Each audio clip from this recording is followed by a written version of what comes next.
Hi folks, it's Gary here, and very warm welcome to the fourth official for the latest in our new season preview shows here on the channel. Anyone that's already watched or listened to our season previews for the likes of Aberdeen, for Hearts and for Hibernian, but tonight we've got the top team out as we look ahead to Russell Martin's new season in charge of Rangers. And I've got some wonderful guests with me to dissect everything. First of all, an old friend here of the fourth official, making a long-awaited return back to the channel from the Ibrox channel and the Rangers Journal as well, of course. It's my good friend, Andrew Simpson. Andrew, how are we?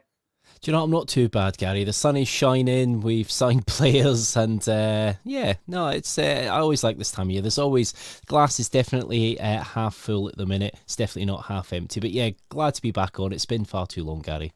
Yeah, there's a lot of optimism in the air, so long may that continue. Also joining us is the latest recruit to the team here at the fourth official this season from the Inside Ibrox fan-sided page we may have seen on Twitter. Also, the Rangers Journal have got his hands on him this season as well, but he's very much part of the team here at the fourth official this season. Warm welcome back to Jack Cranmer. How are we, Jack? Very good, very good. Struggling a bit with the heat, taking it out of me a bit, but I'm sure I'll not be feeling that way when we get to December, January time. I'll be longing for this sort of weather. Absolutely, yeah. I think we were just saying off there that we're all suffering a wee bit like Danilo after a couple of shuttle runs. So, yeah, certainly a lot to pack into this show. But before we kick off, is just a reminder for everyone, for our Patreons here on our Patreon channel. You can also join us over on YouTube. It is more than 100 videos now over on the channel, and we very much encourage if you can like, share, comment. It all helps with the algorithm, letting more people see all the good things that we're doing here at the fourth official. And if you've got friends out there that are not yet a Patreon subscriber, we've currently got a 7-day trial currently on the site. So get it shared with all your friends, family, and we can share the good work that we do here at the fourth official as we go into the brand new season. And it is a brand new season, Andrew, with obviously the new head coach,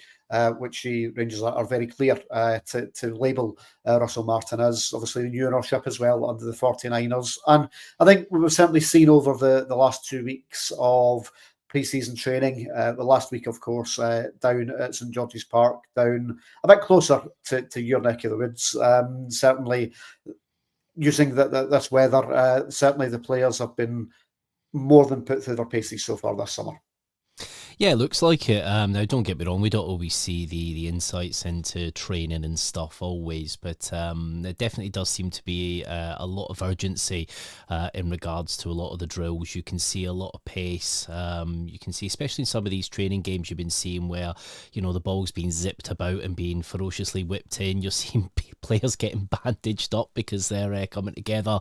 You're seeing people going in two-footed. I'm all for it. We all need to see it. I think we've been a little bit too, not necessarily soft, but we have been a little bit too slow with some things. Now, we're told a Russell Martin side is quite a slow possession-based kind of system.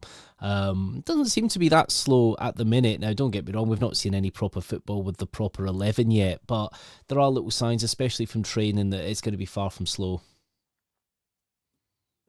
Yeah, absolutely. A couple of friendlies so far, Jack, that we've seen, one of which at very close quarters, Club Bruges, who came to Ibrox just over a week ago now. A very encouraging kind of 2-2 draw, especially when you look at how that game started. And I think if you look at the personnel that was on show, as Andrew alluded to there, an awful lot of what you would class as what you would expect Russell Martin's first choice, first 11 to be in the season ahead, not on show in that friendly against Club Bruges, but a real opportunity for particularly some of the youngsters to put their hand up to say, look, yeah, I'm here, I'm in the building, I want to be part of things this season.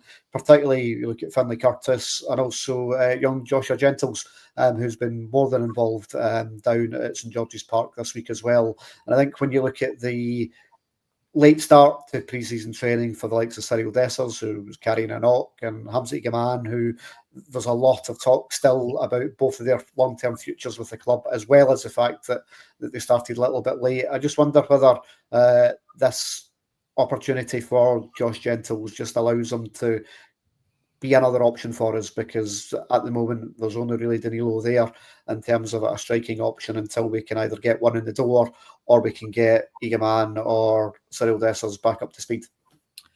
Yeah, well, I've spoke at length, both on here and on I think I mentioned it in the journal as well, that the successful Rangers teams usually have a lot of options up front. You look at Walter's second spell when he first came back, there was 4 or 5 options up there, and when we won the league under Gerrard, we had Roof, Defoe, Morelos, Itten, even Greg Stewart there.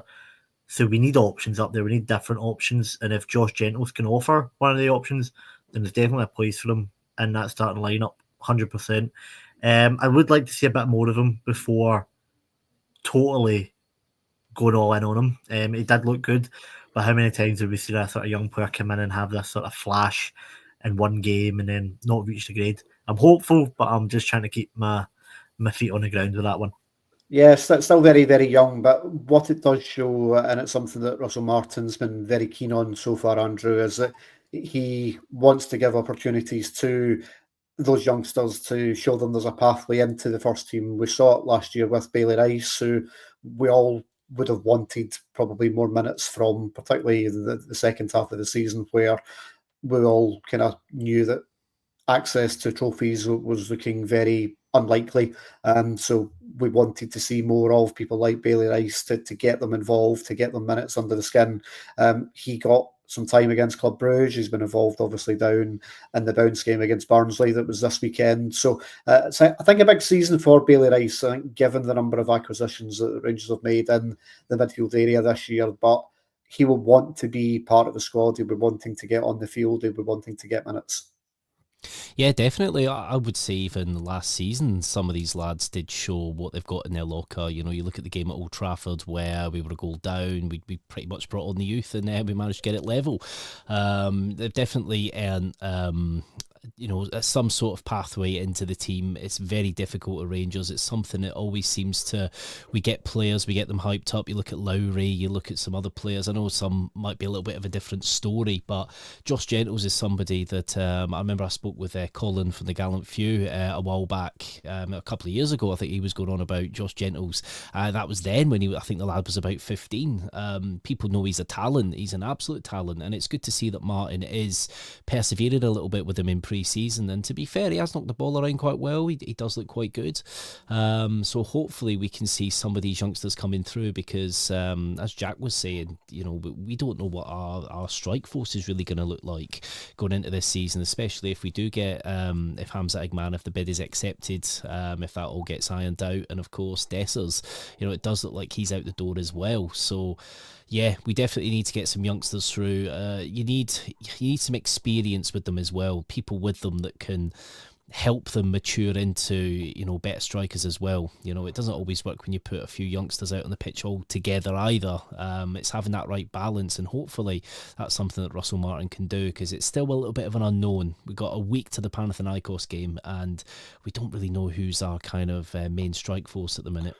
Yeah, I think one thing with Gentles and also Finlay Curtis as well is that they've got a bit of presence about them. I think it's been long said about academy prospects and players coming up from the youth ranks is that they look a bit wee and a bit lightweight. And the one thing that Scottish football has got about is lots of big players and people that are a bit of units. And you look at the profile of player that Russell Martin and Kevin Thelwell and Dan Purdy have gone out this summer to go and try and bring into the club. That's very much been recognised that Rangers have got that soft centre over the course of the last couple of years. But Josh Gentles at the age of 17 doesn't look that type of lad. He's got a bit of physical presence about him, and that's, I think, what gives me a bit of optimism that he may have the opportunity to make it, because he doesn't look like a wee boy who's trying to play in a man's game, and I think that always helps.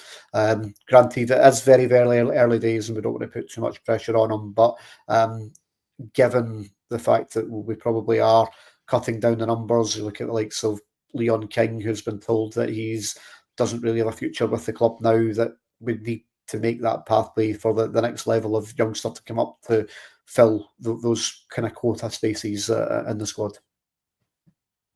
Yeah, no, definitely agree. It's definitely a transition this year, and it is make or break for players like Bailey Royce. Bailey Royce, he's somebody that's never really hid. Somebody that doesn't even really, his injuries that he's had, he's only ever had minor things, and he's not one to not put the work rate in.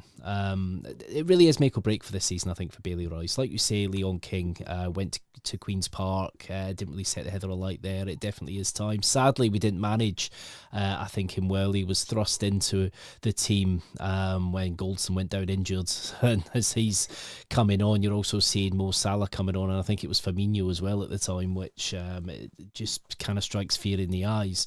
We've got to nurture and get these players in better. The thing is, as you say, it's definitely been a bit of a change at the academy. There's definitely some stronger players coming through, and it's sad for Leon King, really. I thought he might have been able to make something of himself. There was a lot of clubs in England scouting him not long after the Champions League exit that we had, which was a bit of a nightmare, but obviously he met some metrics that some other clubs are looking at down south, so it's a shame. Hopefully he can restart something. In terms of new signings, Jack, at the bounce game against Barnsley this weekend, we got a first glimpse of some of the more recent acquisitions by Rangers. First starts for Joe Rothwell, who's came in the centre of midfield, Thilo Asgard, who also played, and a brand new big centre-back, Nasser Giga, who's came in on a season-long loan deal from Wolves. Now, I think all three of them are big acquisitions, Jack, in terms of players who you would expect to play the vast majority of minutes, the vast majority of the season ahead. Let's start at the back with Nasser Giga, a player who will spend £10 million on just 6 months ago from Red Star Belgrade. So big, strong unit of a defender, but someone who appears to be incredibly adept with the ball at his feet as well, which highlights obviously to the way that Russell Martin wants to play or had always played in terms of from the back. Does that then create a bit of an opportunity for someone like John Souttar to maybe move on? We've seen the rumours this morning linking him with a potential move to Trabzonspor. We've seen that move before in the last 12 months, but he's only got 1 year left on his deal. Does John Souttar? He's a player who's had some injury problems his time at Rangers, but given that he's only got 12 months left, is it a potential to allow John Souttar to leave in this window, in your opinion? I think if he's not going to extend, then we should definitely be looking at it. We've been burnt too many times in the past by guys running down their deals. The only caveat I would have to that is Giga is a loan deal, and it's not one we're going to make permanent. I mean, Wolves spent £10 million on him, 6 months ago? They're not going to let him go for a cut price fee anytime soon. So this is a sort of 1 year and done sort of thing. Again, the price tag doesn't necessarily mean he's going to be good. We've seen that with Fabio Silva, but if you look at the attributes of him, big, strong, physical, can play a bit. He suits not only just Martin's style, but he suits Scottish football. So I think the scouting team have done a good job here. We'll see if they're proved right, but I believe they will be. Souttar, I like. I know he gets some flack. He has a mistake in him, but I think he's a solid option for the Scottish Premiership. Europe, maybe if we're in the Champions League especially, not so much, but he's decent. It's the best word I can put for him. I don't see him as a starter, nor should he be a starter. But if he's willing to stay another 2-3 years and be that third choice centre back, there's a lot worse options out there than John Souttar, a guy with a lot of experience in this league. Good few years at Rangers now, strong. He can carry the ball, which is needed. The only issue is he has that injury record, which is something we're trying to get rid of. But if John's willing to stay and extend his deal and be that third choice option, I see no issue in keeping him around. Yeah, in terms of other options, we've got at the back Andrew. Still no definitive answer with regards to Connor Cody. We believe that he's a player that the Rangers want. He's a player that wants to come to Rangers. He does have other interests elsewhere as well. But it's my understanding that Rangers are looking to try and get a couple of players out the door first before committing to a deal for Connor Cody or anyone else to come in the door. And I bid accepted from FC20 for Robin Proper. That's still to be confirmed, but we all expect that deal to go through.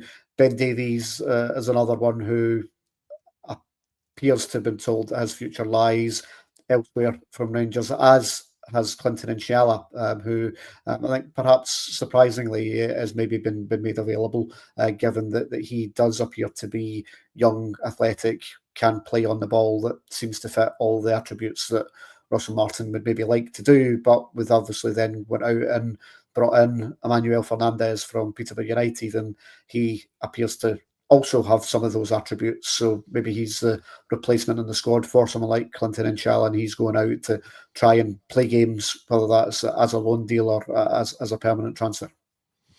Yeah, no, it is an interesting one. This obviously one of the biggest problems last year was our back line. It was leaking goals like a sieve, and it was absolutely atrocious. Nsiala's the one that surprised me a little bit. Obviously, we brought him in. Was it AC Milan? I think we brought him in from, and actually, a couple of games he looked a little out of his depth, but you could see he'd been working in training, and then you could see he was getting a bit more confident, especially in some of the games he played towards the end of the season. That does surprise me, because that is somebody I think that a couple more seasons, he might not play every week, but he's adequate backup, and then might be able to get a bit of a bigger move. But again, it depends what money's on the table here. We don't know the kind of situation there. If he's been offered something fairly decent, we'll take the money. The one that really disappoints me is Suter. Like Jack says, he's a player that's kind of good with the ball at his feet. He could do a little bit of that kind of Goldson, where he can actually drive forward and kind of we've seen him put a ball across into the box as well. But of course, I think we are looking at completely changing up that back line. I think Fernandez, very mixed things you're hearing about him online, but of course you just don't know. Again, you look at the way that the 49ers kind of run their operations. Obviously, we have a head coach, we have a system where we look for players based on a lot of certain metrics that will reach certain things. So we've got height. That's the thing. That's something we have lacked a bit of height. It works in Scottish football. We get forced out wide a lot to get crosses in, and there's always a 6'5" big built defender from a team like Livingston that's heading the ball away and will do it all day.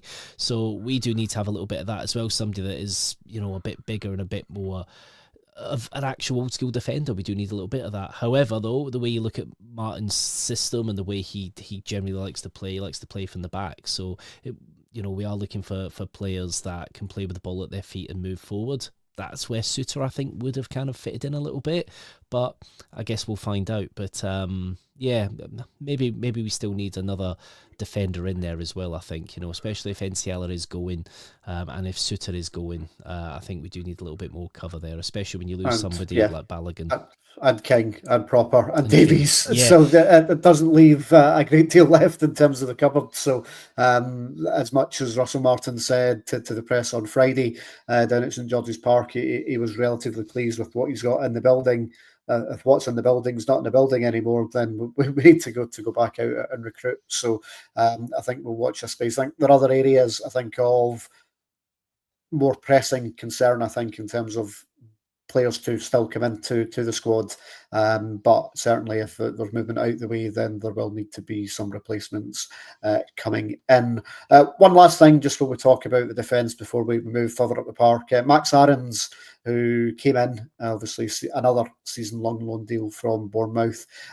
Again, conflicting reports on this one, Jack, as to whether or not there is actually an option at the end of the loan deal for Max Aarons. He played right back against Club Brugge. He started at left back down at St George's Park in the bounce game against Barnsley this weekend. Interesting to see what Max Aarons' starting position is for Rangers, especially given the fact that the captain James Tavernier is still there, still with 1 year left on his deal as well, and certainly no signs whatsoever that Tav will be moving on this year, with a testimonial still to come at some point, you would imagine.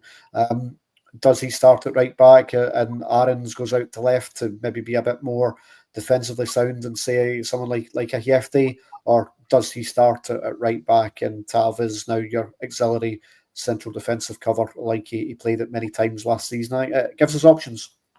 Yeah, definitely. I think Aarons is coming in to be a starting right back. This guy with Premier League experience, he's linked with all these big moves not so long ago. Tavernier, a lot of people say he's done. He's not done. He's just not hitting the heights he once was, which happens as you get older. He's still a very effective player, but I think Aarons now is a better option. But that doesn't mean Tavernier doesn't have a role to play. I think you've got two very, very solid options there. You've still got Dujon Sterling to come back for how long, who knows. But that's three very good options there. Two of which in Sterling and Aarons can also play at left back. Sterling can play pretty much anywhere you want him. But Aarons, for me, out of three, is the strongest right back. Whereas Tavernier, I'd say since the turn of the year, has looked far more effective in that centre-half position. And I would really, ideally, want to keep him there going forward. You can still play him at right back at your home games to Falkirk, home games to Livingston. But for the big European crunch ties, your trips to Parkhead, your cup semis, your cup finals, Max Aarons is just starting right back for me. Left back is interesting. Jefty, we know his faults, but he does have potential. I would like to see him staying around. The interesting thing, though, is that Aarons is taking the number 3 from Yilmaz. Yilmaz now 33, which kind of suggests that's someone who you're on the fence about if you're saying, just give him that high number. I know I might be reading too much into the squad numbers, but to me that suggests that we could be looking at Ridvan departing and maybe looking at Aarons being that other option over there if we need him, and then Tavernier can fill in. I don't know if I'm looking too much into that, but that's kind of my take on it. Possibly. One thing with that is that he did wear 33 in Turkey, before coming over to Rangers. So I don't think it's a completely random number for him. But yeah, he's certainly been demoted from the starting lineup in terms of the numbers, if you look at it that way, with Aarons getting a shirt number. And if you look around the rest of the squads, no one else has lost a number to be replaced by someone else, which might be telling.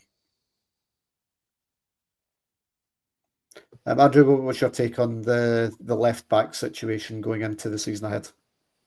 Yeah, again, there was obviously strong links with Jefty and Chelsea in January. They might still be there, they might not. Chelsea have got a lot of a massive squad and squad depth. Maybe it's just something they were looking at from a purely business point of view. But I think Aarons has played at left back before. I know he's predominantly a right back, but I don't know if Martin in his system maybe wants to try having a right-footed left back, somebody that can cut in a little bit more. Maybe I don't know. Again, maybe I'm just reading that completely wrong, but I think the problem is I think one, Martin doesn't know his full starting backline yet, and two, I think that he's experimenting quite a lot during this pre-season, which is a very short pre-season when it comes to actual games and actually seeing the squad. Obviously, there's behind closed doors games which will be happening, but Yilmaz definitely, I think he's on the way out. But as you say, 33 was his number. Maybe he was just waiting for that shirt. I don't know who had it last year, so maybe it could be something like that.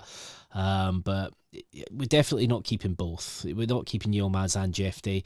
The thing with Jefty is I think he probably meets more the kind of metrics going forward, but he's very good at losing his man. We saw it at Old Trafford. We've seen it a few times, that exact same one where he just doesn't see someone completely right next to him, which is a little bit of a worry. He's a Brazilian player. He will be sold for money. I think more money than Yilmaz. But it depends who goes first, because I think maybe you might have somebody as Yilmaz there, possibly for cover. But yeah, no, it's something I can't make my mind up about either at the minute. I don't think Aarons will be the left back, but like Jack says, I think he will be somebody that can fit in there if needed. And of course, we're talking about Sterling there as well. I forget the man exists sometimes, but obviously he'd be more predominantly for the right back. So maybe you're looking at Tav and Sterling as that backup, and maybe Aaron's as another possible backup for there, and possibly at left back. But yeah, it's hard to tell at the minute. Yeah, a lot of unknowns. Panathinaikos just a week away, and the lineup in that one will be very telling in terms of what Russell Martin wants to do with the makeup of his backline. Midfield seems to have a few less questions, other than, are we going to hold on to Nico Rashkin and Mohamed Diamande, both players who have attracted an awful lot of interest over the course of the summer, Jack? Nico in a position where he probably is Rangers' strongest asset at the moment, but he does only have 2 years left on his deal, and someone that if you don't sell this summer, then you're again running that risk of him not being at the top of that curve, and I think he has to sign a new contract this summer to remain a Rangers player this season. Is that the way you see it? Yeah, I've been very vocal on this every time I've been asked about it. Diamande has long enough in his deal, and I think he's get more of a chance to improve. Raskin, I think, is a better player, and he'll stay the better player. But Diamande, I think, has more chance to improve. So if you're going to sell one, for me, it's Raskin, simply because of that contract situation. If he extends, sit him down and say, look, here's a 3-year extension. Doesn't mean you're going to be here for the 3 years. Next summer, after you've been to Euros, after you've had another hopefully successful season, you go with our best wishes. We'll get the best fee. You'll get higher wages, higher sell on. Send it to him that way. But even if he has the best season of his life this year and has the best, World Cup next summer, he's still going to have 1 year left in his deal. You're not going to get that value for him. And I don't think that's something we should be doing. And I don't think it's something that our new owners would do. I think they're very business minded in that way. And they will make their stance clear. You either extend or you go now or you go in January. But you do not get to that last 12 months. This club's been burnt too many times with it in recent years. And it's not some road we can go down again. Yeah, you want to do what we did with Calvin Bassey, Andrew, in terms of selling it at the top of the curve rather than waiting for the value to start declining, which it absolutely does. He is still young, Nico Rashkin, but he's came off a very, very positive season where he is now an established international in the Belgian squad, playing games for them with the World Cup at the end of the year. He'll want to continue to want to be playing. But with the acquisitions of Joe Rothwell and Tello Askard, who we both believe are coming in to play in the central midfield, even though Askard can play as a wide option. 4-3, do not go. Yeah, no, I totally agree. In my head, I feel we'll see Asgard a little bit more out wide. But again, it's an unknown. Raskin, obviously there has been a new contract on the table, allegedly, and it's been there a while. So I don't know if he's exploring his options or just waiting for maybe possibly a little bit of a better improvement in wages or bonuses. From what I've heard from somebody inside the club, that he is the model professional. He loves being there at Rangers. But he is somebody now that's not just on the fringes of the Belgian squad, which would be impressive in itself. He's a game-changing player for Belgium, and that's the reality. There are people that will look at him now. Does he stay or do you go? If he stays, you kind of almost got to build a team around him a little bit. But if he does stay, it would be, I think, only another year or so, and you'd have to sell him then. As long as that new contract's signed, I'm happy to keep him. I do love Nico. When we signed him at the same time as Cantwell, you could see that he had something about him, but it just wasn't going for him. And through that managerial revolving door, and he's now finally, I think, under Clement. I think Clement understood him a little bit more due to him obviously being Belgian, and I think he could see what he had, and he's just a phenomenal player. I think if we keep him, I think we could do very well this year if we do keep him. Like Jack says, though, you look at the type of player he is. He's almost the finished article. I don't think you're going to trade much more into him now. Whereas somebody like Diamande, he's still got some scope there before he gets set in his way, so to speak. If a big bid comes in for him, if 20 million odd quid comes in for him, it's very hard to turn that down, especially with PSR, because you can then do other things. So it's one of them. If he does go, as long as it's good money, Thank you for your service. If he does stay, sign a new contract, then we might sell him in a year or two, and probably for significant money as well. So it'd be kind of a win-win, hopefully. Yeah, one area of the side, Jack, that Rangers have been very vocal about wanting reinforcements in is in the wide areas. I think over the course of the last 7 days, we've been linked with about 4 million wingers. The most down the line looks like being Jedi Gassama, the Sheffield Wednesday wide man, who, by all accounts, we've all seen the photos of him and the lovely new travel gear from our friends at Umbro.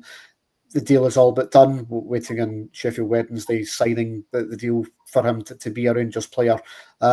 What do you know about Gassama and what he can bring to the table? Because he certainly looks to be an exciting wide player that's full of tricks and has got a goal on him as well.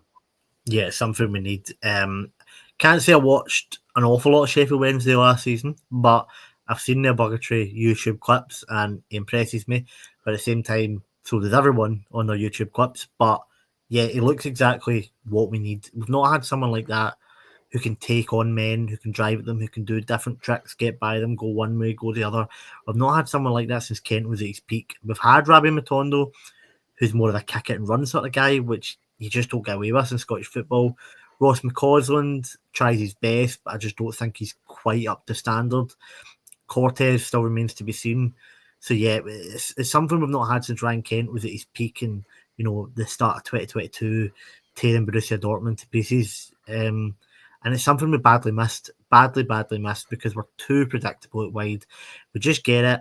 We drive forward a little bit, meet two defenders doubling up, and then the ball goes back to the fullback and gets crossed in. And it's been the same for years now, and I am sick of it. I want guys that are going to drive to that touchline, cut the ball back, play 1-2s, take on a man. I mean, Ibrox erupts when a winger takes on a man because we don't see it enough. And it's something that should be so standard for a winger, but we just don't do it. I mean, I hate to praise them, but you look at our rivals across the city, how much joy have they got over the last 3-4 years by having pacey wingers who can do different things, get to the byline, cut the ball back, and then have your striker waiting there for a tap in. I mean, how many times does that cost us against them?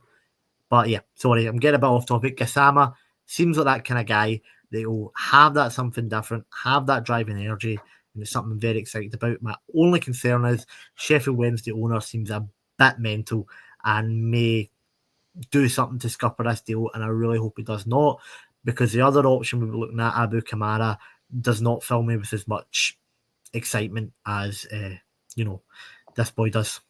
Yeah, and listen, there could be an opportunity that both come in. We've obviously seen other links as well, Andrew, particularly the Maccabi Tel Aviv Brazilian Wesley, who may be coming alongside his mate, Dor Turgaman, who's been the one big striking option this summer. Again, that appears to be waiting for one to go out the door, whether that be Igaman to France or Dessers to Greece.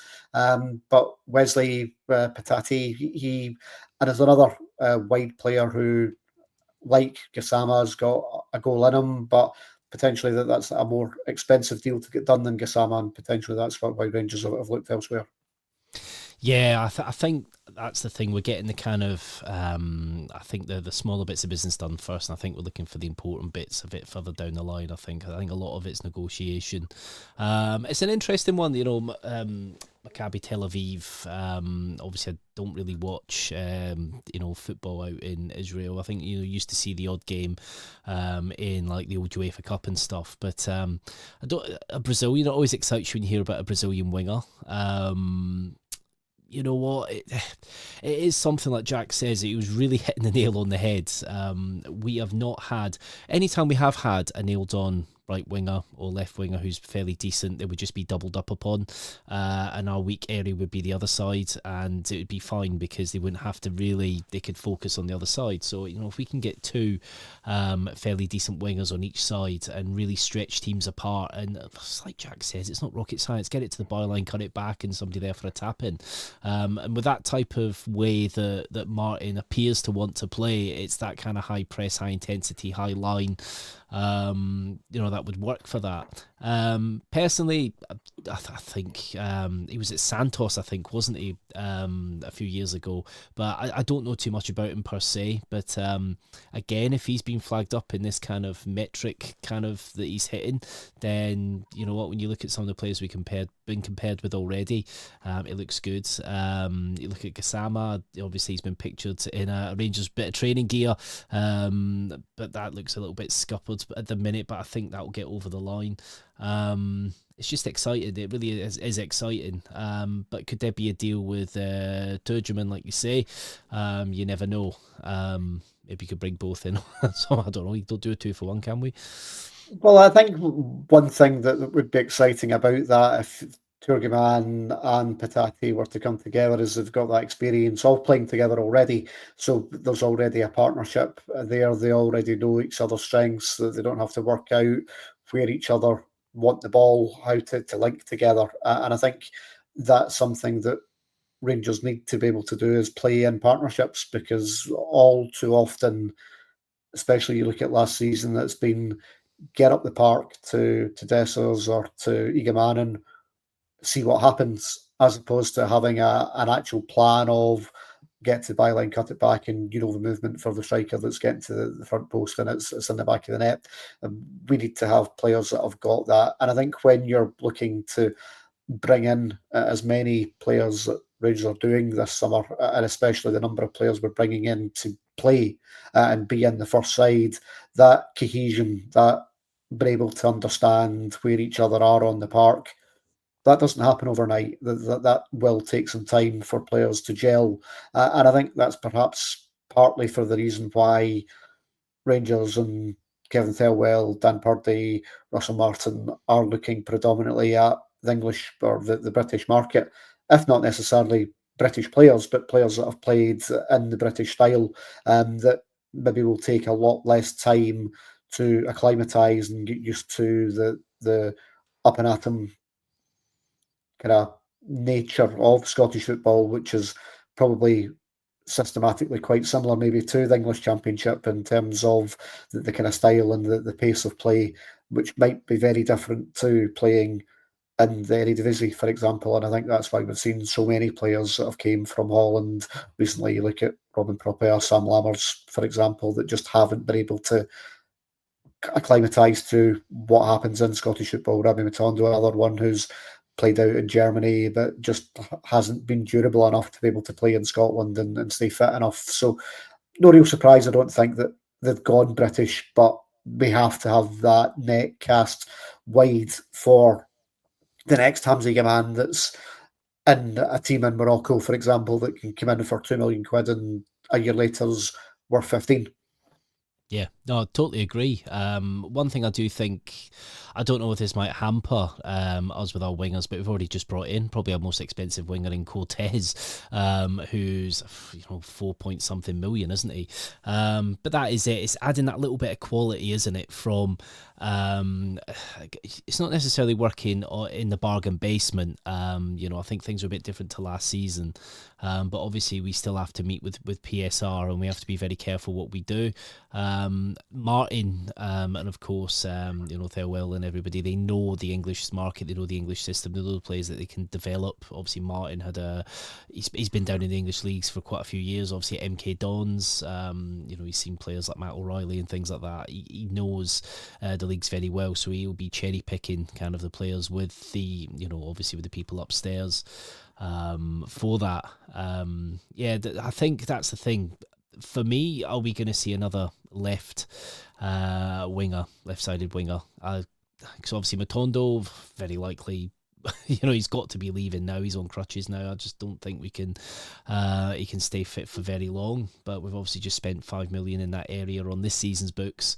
About 4.5 million. So I don't know if that's going to hamper who we go for. So we might have to go for a slightly cheaper option. But one thing, you look at things like that right-hand side, I think there's a massive hole that's going to be left now by Cheney going, because obviously Cheney he had his stints where, he was a little bit of a pedestrian, but most of the time, especially in the big games, he would perform, and I think that's going to be very, very hard to replicate, getting somebody in there. But of course, I'm sure they're looking at it, and I'm sure they're looking at kind of similar players in that respect. Yeah, and one of those, Jack, could potentially be Jessurun Raksaki, the Crystal Palace wide player who has been very strongly linked in terms of a loan move. Again, he wouldn't be one that would be able to come in due to Palace rating him over 10 million, but could be someone that Palace might make available for a 12-month loan deal, similar to what we've done with Nasser Giga from Wolves, to give him experience, to play every week, that then goes back and is a better player. And I think that's one thing that, as long as we've not got too many of these kind of loan players that leave at the end of the season, then you're back to the drawing board again, that you've got the option to at least sign a couple of them. We've obviously already got Giga, we've already got Aarons. You don't want the full team filled with loan players, but if you can get a player in that automatically enhances the quality of the player that you've got and makes the team better, even if it is only for 12 months, the goal this season has got to be the remit for Russell Martin is winning the championship and getting you into the Champions League. And the finances that we've been involved in going straight into the Champions League next season maybe allows you to be a bit short term this season and maybe have 2 or 3 more loan players than maybe you would like in terms of that overall squad investment piece. But if it helps you to the championship, then it's probably an investment worth doing. Yeah, definitely. Raksaki, again, seen a bit of him for Palace, but not too much. But what I have seen does excite me, but it does still look quite raw. And 10 million would be a lot of money to spend on someone who's still quite raw. But I would not see past us making some sort of statement signing this summer. Of course, it's all dependent on who leaves and for how much. But I could see us spending a decent sum on one player. I could see it. But with Raksaki, I would like us to look at a loan with maybe an option. Like I said, he has some experience, but not a lot. He is still a bit raw. And I would be a bit unsure about spending all that money on someone at that age and not an established player. But the loan stuff doesn't bother me. If we had 6 already, it would. But 3, 4, I'm happy enough with that. Especially like you said, if it helps us win the title, I would have 25 loan players and not care at the end of the season, to be honest. Remit wise, yeah, the title's the aim. But I think the most important thing this season is that we don't fall away. There was so many times where we've looked like we're going to do it, and then we've just fell when it gets to February, March, or even last season it was done by October, and then the rest of the season you're just trudging along. If we can even just take this to the last day or two, I will be not happy. I'll still be gutted, but I just want to see. I want hope again. That is what I want from this season. I want to believe in this Rangers team again, because it's been far too long since we've had a team where we don't get to a certain point in the season and go, here we go, it's happening again. That's the remit for Russell Martin, is to bring back the hope, bring back the belief. If he does it, amazing. But as long as he can show that we're not far away and we're going to get there, if it's not next season, it'll be the year after. As long as he shows that, then it'll do for me. But if we are in our situation where we're halfway through the season, we're like, here we go again, then I don't really know what else we can do, because we seem to have tried every sort of manager to try and get away from it. But the style of play, the recruitment, even his press conferences, he's the first manager since Gerrard I've sat down and listened to.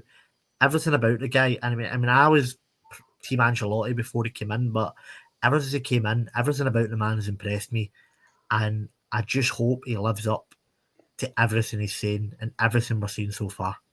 And I think that's the thing, Andrew, is that he apparently gave a very, very strong interview when he was going through the recruitment process, and that's why he's now in the Brown Brogues. Well, maybe not Brown Brogues, but he's certainly in the manager's shoes, and he will be someone who has been incredibly impressive in terms of how he's been portraying with him, with the media, how he's coming across in those interviews. And listen, none of it means anything until the team go on the park and they play meaningful games. And he'll get that opportunity very, very quickly with Panathinaikos coming to Ibrox a week on Tuesday. A huge game for your first game in charge. I think we all remember Dick Advocat's first game in charge of Rangers against Shelbourne down at Prenton Park, Cranmer, and despite the likes of Giovanni Van Bronckhorst and Arthur Newman being on the park, being 3-0 down at half-time, and we all going, what the hell is going on here?